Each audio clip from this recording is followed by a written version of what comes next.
So these metrics are the examples which are divided into 4 talent outcome areas. First is align and acquire and attract and acquire and align and focus, and the remaining one is about training and development and retain. Actually, retain and retention both is the same thing. Why I'm saying this? Okay, let's talk about this and then we will go to the next one. So attract and acquire, which are majorly related to how we can have the right candidates in our organization.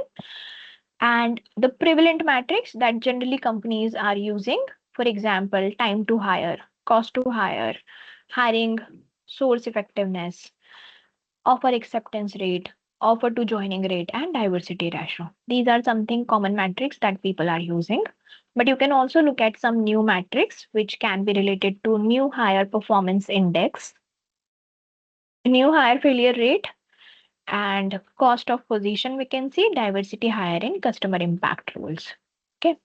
Now it is not necessary that all these metrics are going to useful for you. You can think about it, what organization you are working in, what strategic style they follow, what philosophy they have, and then you can pick something which suits you and you can use them to evaluate the recruitment process of your organization. Or maybe I should call it a talent acquisition process because it is like an end-to-end process, not just a part of recruitment. Okay. Now, align and focus is more towards the culture and seeing that if employees are fitting very well into the organization and if they are doing it well, being a part of organization or not. So the prevalent matrix is performance rating matrix that mostly all organizations use.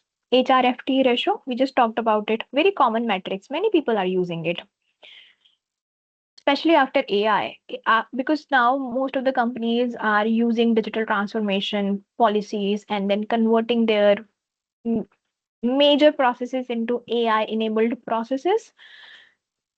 Although success of that AI process is still a questionable thing, and we need to measure that separately. But as a result of that, people are using this HRFT ratio because they want to have less number of HR people in admin role and have more of automation processes.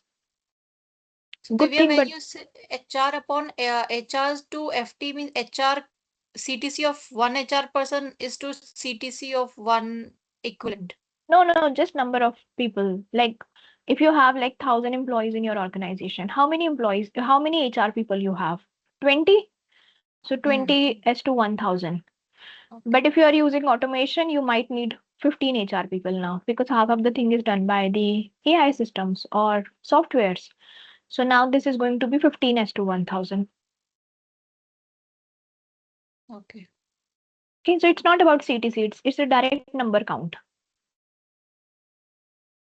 Okay. Now we have personality assessment test. This is majorly for the fitment, alignment of the candidate with the organization, cultural fit assessment, bonus payouts, and team spans, leadership diversity. These all kind of things are majorly related to align and focus areas of the company. Now there are some emerging metrics as well. For example, percentage of HR automation that companies are looking at, agility readiness, that how quickly people are learning new processes, AIs, and digital transformation and adopting those processes. They are also looking at something like remote versus office employees performance or productivity or management readiness index because a lot of changes are coming. So these are some of the emerging metrics that we can look at, right? Oh, this is reward and retain. I was saying retention and retain. How stupid I am. All right. So develop and equip, which is more related to learning and development. Okay. And it also related to the kind of resources that we provide to the employees. That's why it is equip. Equip means what resources we give them. So prevalent as training ROI, I think everyone measures that. If you are conducting any kind of training programs, definitely you would like to look at ROIs. Then training identifies, leadership assessments, leadership training needs, that is another metrics.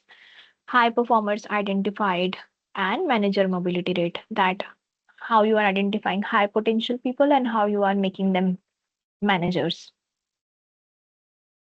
What more we can see is rate of upskilling, change management index, leadership development rates, and leadership innovations, self learning, because now companies are asking employees to go and learn from wherever they want, however they want. So it's like a very flexible kind of learning culture instead of having a very structured learning programs. Succession readiness, so that we can see who all are ready to take up the next positions, and team effectiveness. Okay. Any questions here? I saw Rita, you have raised the hand. Do you want to ask anything? No, ma'am, I think by mistakenly it is raised. Okay. Last one is reward and retain.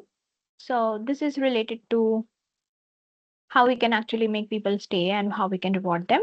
So prevalent one is engagement rating. We look at engagement of the employees. That is a very good indicator of retention.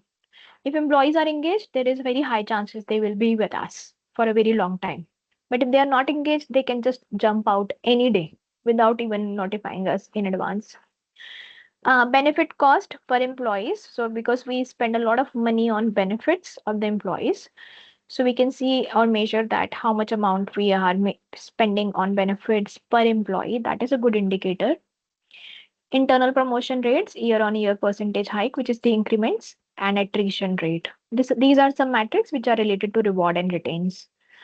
And the new metrics, I think they are very interesting. Happiness rating, millennial engagement, Gen Z engagement, that's what we are looking at. Stress quotient, well-being index, high performer attrition. These are some new metrics that people are finding it out useful.